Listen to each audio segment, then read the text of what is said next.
Iran US വെടിനിർത്തൽ നീട്ടാൻ നയതന്ത്ര ചർച്ച തുടരുന്നു. പാക് പ്രധാനമന്ത്രി ഷഹബാസ് ഷെരീഫ് സൗദി കിരീടാവകാശിയുമായി കൂടിക്കാഴ്ച നടത്തി. വെടിനിർത്തൽ ചർച്ചയിലെ സൗദി നിലപാട് കിരീടാവകാശി ആവർത്തിച്ചു. ഹോർമുസിലെ ഗതാഗതവും സമാധാനവും പുനഃസ്ഥാപിക്കണമെന്നാണ് സൗദിയുടെ ആവശ്യം. ഇറാനിൽ പാക് മധ്യസ്ഥ സംഘം ചർച്ച തുടരുന്നതിനിടെയായിരുന്നു പാക് പ്രധാനമന്ത്രിയുടെ സന്ദർശനം. അഫ്താബ് റഹ്മാൻ വിവരങ്ങൾ നൽകും. അഫ്താബ്, ഈ നിലപാട് അറിയിച്ചതിൽ കൂടാതെ സൗദി ഇക്കാര്യത്തിൽ പ്രൊആക്റ്റീവായിട്ട് ഇടപെടുന്നുണ്ടോ?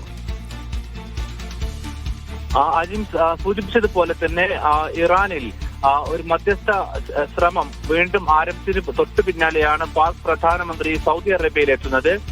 ഇതിൽ പ്രധാനമായും നിലവിൽ US ഉൾപ്പെടെ ഹോർമൂസിൽ കൂടുതൽ ഉപരോധം ശക്തമാക്കിയ സാഹചര്യമുണ്ട്. പക്ഷേ ഇത് തുടർന്നു കഴിഞ്ഞാൽ ഇറാൻ മറ്റു പ്രതികാര നടപടിയിലേക്ക് പോയി കഴിഞ്ഞാൽ എന്ന് വെച്ചാൽ ബാബുൽ മന്ദബ് ഉൾപ്പെടെ അടക്കുന്ന സാഹചര്യം ഉണ്ടായാൽ അത് ഗൾഫ് രാഷ്ട്രങ്ങൾക്കും ഭീഷണിയാണെന്ന നിലപാടിലാണ് സൗദി അറേബ്യ ഉള്ളത്. മാത്രവുമല്ല, പെട്ടെന്ന് നയതന്ത്ര ചർച്ചകൾ വഴി ഹോർമൂസ് പൂർണ്ണമായും പഴയ നിലയിലാക്കുകയും ചർച്ചകളിലൂടെ യുദ്ധം അവസാനിപ്പിക്കുന്ന നിലയിലേക്ക് സൗദി അറേബ്യ കഴിഞ്ഞ ദിവസം നിലപാട് പറഞ്ഞിരുന്നു. ഇത് തന്നെയാണ് സൗദി കിരീടാവകാശിയും പാക് പ്രധാനമന്ത്രിയും തമ്മിലുള്ള ചർച്ചയിലും പ്രധാനമായും ചർച്ചാ വിഷയമായത്.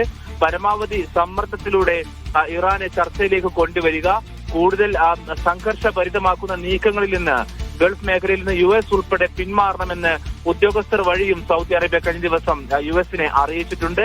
ഈ ഒരു പശ്ചാത്തലത്തിലാണ് പാക് പ്രധാനമന്ത്രിയുമായി ചർച്ച നടക്കുന്നത്. തുടർ ചർച്ചകൾ എന്ന് വെച്ചാൽ വരുന്ന ബുധനാഴ്ച വെടിനിർത്തൽ സമയം അവസാനിക്കാനിരിക്കെ സമയം നീട്ടി നൽകുകയും കൂടുതൽ സമയം വെടിനിർത്തലിലേക്ക് പോവുകയും തൊട്ടു പിന്നാലെ ഒരു സമാധാന ശ്രമത്തിലേക്ക് കാര്യങ്ങൾ എത്തിക്കണമെന്നുള്ളതുമാണ് സൗദി അറേബ്യ നിലപാടായി അറിയിച്ചിട്ടുള്ളത്.